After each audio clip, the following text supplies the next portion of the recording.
Es interesante, vamos a tratar de pensar en algunos temas en voz alta, ¿no? Cómo se ubica la Argentina en este panorama que pintó también Fabián Calle, en un mundo donde los agonismos, digamos, están tan pronunciados. Pero volvamos un poco a la Argentina. Se dieron estos días una serie de estallidos, en cadena, diría yo, en el gobierno, y no solamente en el gobierno. Me parece que esto también afectó a parte de la oposición. ¿Cómo decirlo?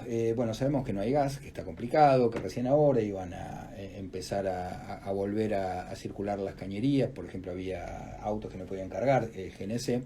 Bueno, no hay gas, pero de verdad que la situación sigue inflamable, todavía sigue bastante inflamable. Decíamos, ¿no? Estos estallidos que se dieron. Bueno, recordemos que echaron, no es que renunció, formalmente renunció, pero echaron a Nicolás Pose, y además que esto hizo menos ruido de lo que debiera, me parece a mí. Junto con Nicolás Pose echaron a Silvestre Sívori, que era el interventor de la CI, la ex CI, de los servicios de inteligencia, esa cloaca inmunda que desde la dictadura militar en adelante nunca terminó de convertirse en algo que le sirva a la democracia. La verdad que eso siempre fue un organismo de espionaje nauseabundo, que lo único que hizo fue espiar funcionarios, que ciertos funcionarios se dediquen a espiar a otros funcionarios. Nunca se terminó de entender muy bien cuál es la función de la ahora llamada CI. Pero bueno, lo que se supo, lo que trascendió, es que el propio Nicolás Pose habría mandado a espiar a otros funcionarios, ¿no? Pero además que el tipo tuvo como el tupé, el atrevimiento de presentarse ante Milei y denunciar a ciertos funcionarios que se supone estaban, no sé, por ejemplo, trabajando poco, bueno, y esto bueno, inmediatamente provocó el despido, lo cual, digamos, habla, si esto es así, habla muy bien de Milei, porque yo no sé con cuánto rechazo recibían la información otros presidentes que tuvimos cuando venía de estas cloacas, ¿no? De los servicios de inteligencia. Bueno, pero paralelamente también podemos ver que hubo otros estallidos en la oposición. Estalló el PRO, ahí en la provincia de Buenos Aires varios intendentes presentaron su renuncia en oposición bueno, a este intento de independencia del PRO de sectores vinculados a Patricia Bullrich. Hay un enfrentamiento ahora entre Patricia Bullrich y Ritondo, por ejemplo. A mí me resulta absurdo que existan estas peleas. Macri es un dirigente importantísimo, un expresidente. Me parece que todos suman, ¿no es cierto? Y que además tiene que haber una reserva por fuera del gobierno, porque bueno, me parece que es muy saludable que haya diversas expresiones de esto que se llama la derecha, centro-derecha. Pero bueno, uno lo que puede percibir es que las cosas se van rompiendo por las fisuras, ¿viste? Que esas casas muy antiguas que empiezan a tener grietas en las paredes y qué sé yo, bueno, si en algún momento se van a derrumbar, va a ser por esos puntos de quiebre, ¿no? Y eso puede ser porque haya demasiadas tensiones o porque hubo materiales que no se amalgamaron demasiado bien, ¿no? Y yo creo que es lo que vimos en Juntos por el Cambio. Hay ciertos sectores del radicalismo que se llevan muy mal con ciertos sectores liberales. Hubo ahí, digamos, una coalición que fue, Cambiemos, de centro izquierda a centro derecha, que, bueno, parece ser que nunca terminó de coaligar muy bien.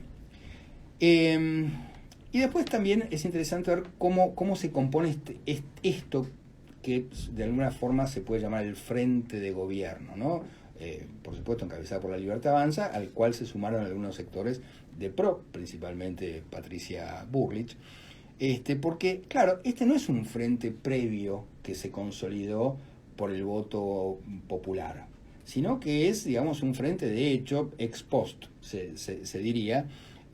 Bueno, es un poco lo que hablábamos con Fabián, ¿no? Es un gobierno, una agrupación que no tiene historia, que no tiene dirigentes, que no tiene técnicos, que es lo que hay, ¿no? Yo algún día les contaré lo que puedo ver de La Libertad Avanza en el Parla Sur, que es el ámbito en el cual yo estoy, y la verdad es que ahí se ve que es un bloque muy poco homogéneo que ya se rompió en varias partes. Bueno, y esto se replica en cada lugar.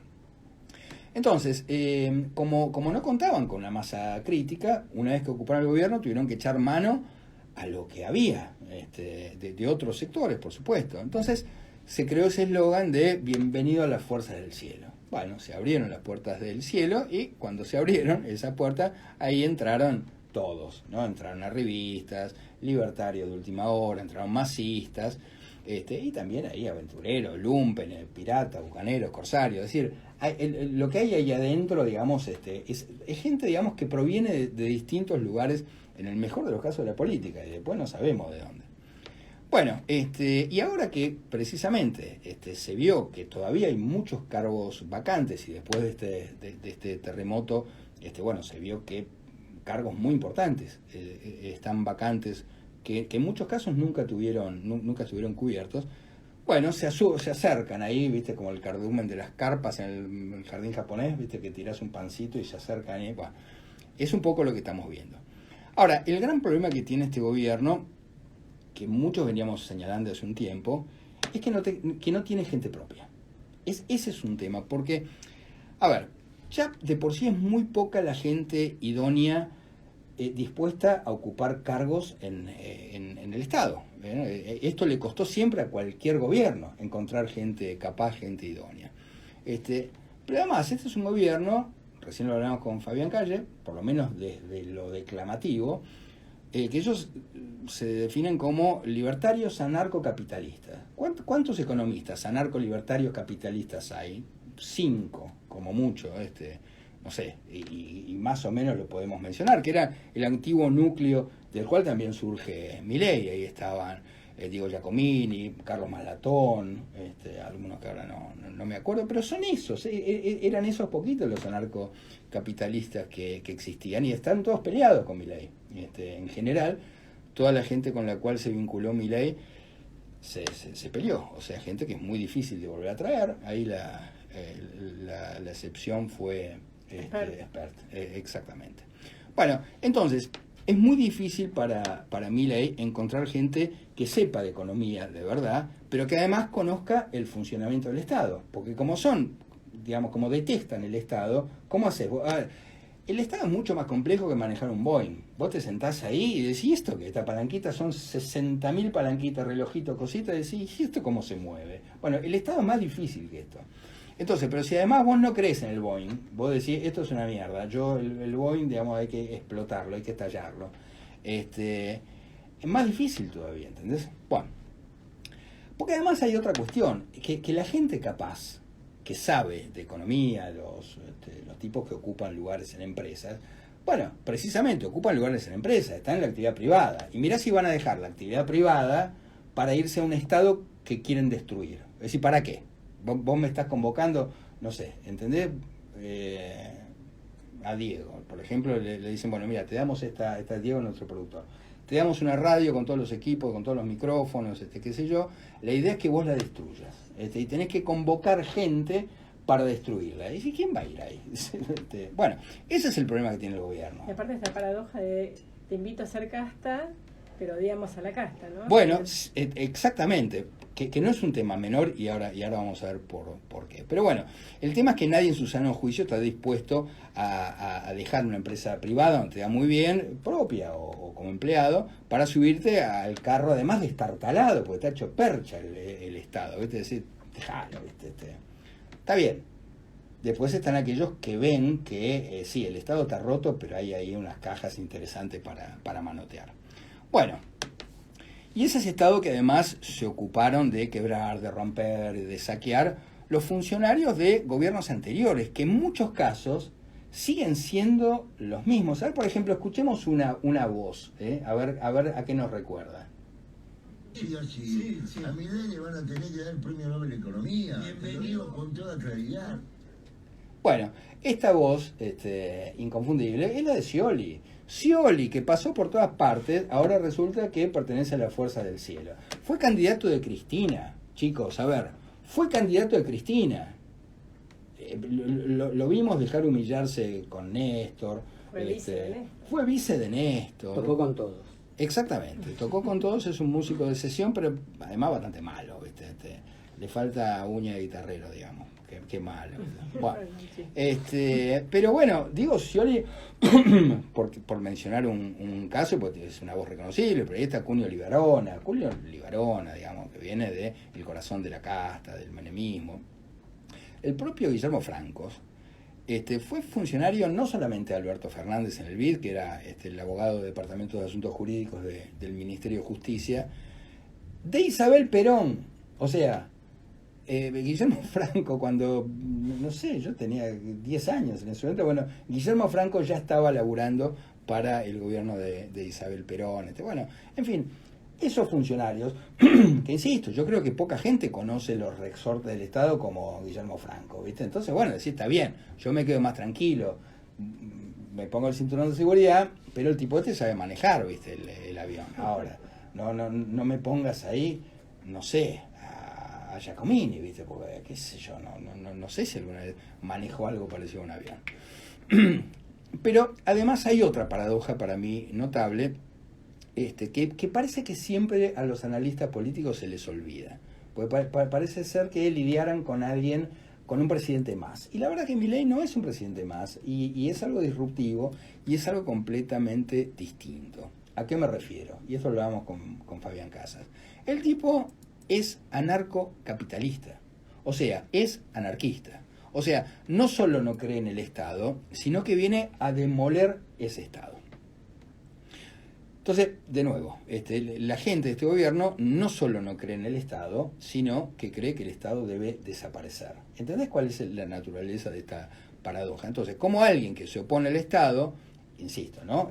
Va a dejar la comodidad, digo, en el caso del funcionario, de lo que ofrece la actividad privada para venir a construir algo que en definitiva Milei quiere demoler.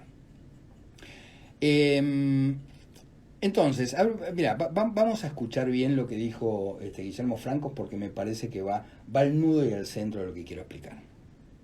Me elige a mí porque se da cuenta que con la política argentina él se le hace complicado, porque no la entiende, porque tiene diferencias por X motivos. O sea, el principal ministro de Milei dice que Milei no entiende la política argentina, que no le interesa, que no le gusta, y es cierto. Ese es el tema, y esa es la paradoja de este gobierno, que todo lo que dice Francos es cierto y no va en desmedro de Milei, al contrario, Milei quiere mostrar todo el tiempo eso, que no es el político tradicional, que no tiene ninguna simpatía por el Estado. Eso lo llevó a seducir a la gente en la elección. Obviamente. Entonces, por eso digo, pareciera ser que algunos dicen que Francos no lo dejó bien parado al presidente. Yo creo que sí, ¿sí? Que lo describió como nadie, que pone de relieve además esta paradoja de la que estábamos hablando. A ver, vamos a escuchar este otro audio para tratar de entender, digamos, cómo funciona la cabeza de la persona que nos está gobernando. Entender es que el Estado es una organización criminal. Es una organización violenta, donde los tipos se pusieron de acuerdo para robarle a la gente. ¿Entendés? Tenemos como jefe de Estado a alguien que piensa que el Estado es una organización criminal. Entonces, ¿entendés, no? ¿Cómo es esto de ser jefe de ese mismo Estado que querés destruir? Y además de ser el centro de la política, que es algo que también te cae mal, que esto es lo que dice Franco, ¿no? Es decir, ¿cómo haces para ocupar ese lugar central en la política siendo que te opones al concepto de política y de políticos en general? Bueno, esta es la trampa, creo yo, en la que se metió el gobierno y no sabe muy bien por dónde salir. Y esto pasa con todas las promesas que hizo también Milei, porque es un dilema por donde lo mires, digo, ya las cuestiones puntuales, más allá de las cuestiones conceptuales, los temas puntuales. Es decir, ¿cómo va a ser lo que prometió? ¿Cómo va a ser para destruir el Banco Central? ¿Qué es lo que prometió en campaña? ¿Cómo va a ser para terminar con el peso e instalar una competencia entre monedas o dolarizar? No sabemos tampoco qué va a hacer. ¿Cómo va a ser para levantar el cepo? ¿Cuándo va a levantar el cepo? ¿Cómo y cuándo va a privatizar todas las empresas públicas que prometió privatizar? Porque en la medida que pase el tiempo, y no solamente, digamos, no mejore la economía cotidiana de la gente, sino que no se cumplan estas promesas de campaña, bueno, también se expone a la decepción de sus propios votantes. Ahora, yendo un poquito más allá, yo creo que todo lo que está pasando hoy es consecuencia de lo que nos tocó vivir en 2001. Por lo menos, digamos, a los que ya tenemos una edad, porque hay toda una generación de votantes, digamos, que no sabe o no recuerda perfectamente qué pasó en 2001. Bueno, recordemos, en 2001 la gente salió a la calle, ¿a qué? A romper el Estado. A romper el Estado, ¿no? Ese Estado además que le había incautado los ahorros. Entonces pedía que se fueran todos, ¿no? El famoso que se vayan todos, mientras rompía los bancos, mientras incendiaba las ciudades. ¿Vos te acordás que había hogueras por todas partes? A lo largo de la avenida Corrientes estaba todo lleno de hogueras. Se armaban asambleas populares por todas partes. Es decir, reinaba un espíritu anarquista. En ese momento había un espíritu anarquista y la gente quería terminar con ese Estado que le había arruinado la vida, y era lo que estábamos viendo. Era un estado de anarquía muy impresionante, ¿no? Bueno, y después, vos recordás los sucesivos presidentes que fueron cayendo uno tras otro. Fueron 5 presidentes en apenas 11 días. De la Rúa, ¿no? Primero, cayó. Puerta, ya nadie recuerda quién era Puerta. Rodríguez A. Camaño. ¿Alguien recuerda que tuvimos un presidente llamado Camaño? Bueno, afortunadamente no. Y después, bueno, Duhalde.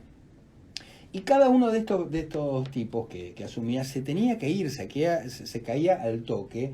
¿Por qué? Porque le tenía miedo a la gente que estaba en estado de anarquía. Se tenía que ir porque la política que tanto detestamos finalmente, digamos, los que fuimos víctimas de aquellas políticas, no se podía sostener ante la furia de la gente que salía a la calle a romper todo el tiempo. Y entonces llegó Néstor, que vivo la vio. La verdad que Néstor la vio, supo leer ese espíritu anárquico de la época, acompañó, ¿no? Con gestos esta radicalización. En su caso, digamos, fue mera pantomima. Y bueno, entonces convoca a estos sectores radicales, convoca a los piqueteros, convoca a las organizaciones de izquierda, convoca a las organizaciones de derechos humanos, le da mucha plata a cada uno de estos grupos, le da mucha guita a la izquierda trotskista.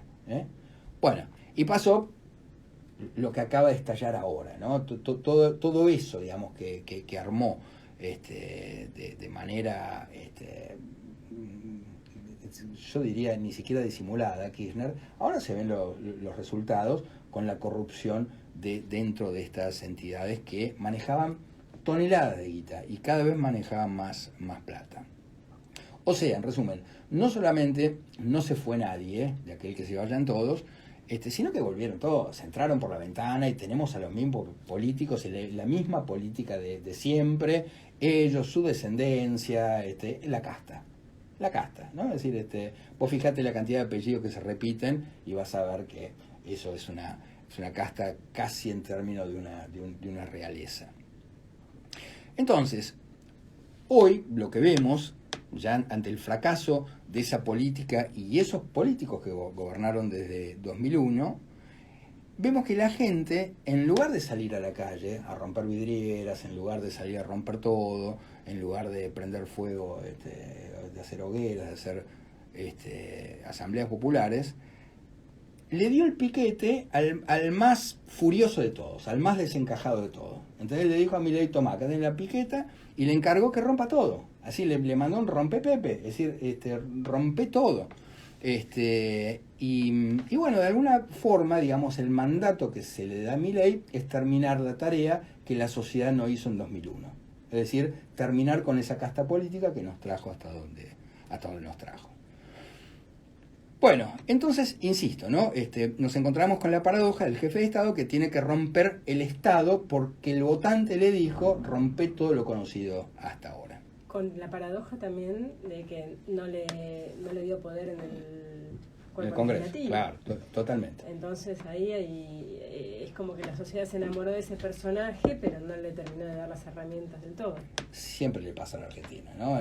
Siempre vamos por un lado y después cuando vemos al abismo que nos asomamos, retrocedemos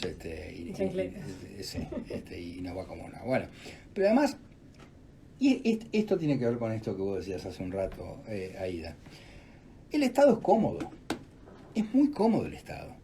Imagínate que si para un pinche de un municipio, de pueblo, es cómodo, ¿viste? Ya saber que contás con eso, podés cabecear un par de horitas en la silla y qué sé yo, vos imaginate para un presidente. Es muy lindo, ¿entendés? Porque viajas en aviones presidenciales, vivís en palacios, te paseás con tus perros por los jardines de olivos, tenés edecanes, tenés sirvientes, tenés seguridad propia, tenés helicópteros para pasar por arriba de los embotellamientos, los ves ahí, el quilombo lo ves desde el cielo. Y bueno, te das todos los gustos que de otra manera jamás te podías haber dado en vida. Te reunís con Elon Musk, te reunís con presidentes, en fin, es como vivir en un mundo de fantasía. Y debe ser muy, muy adictivo eso además.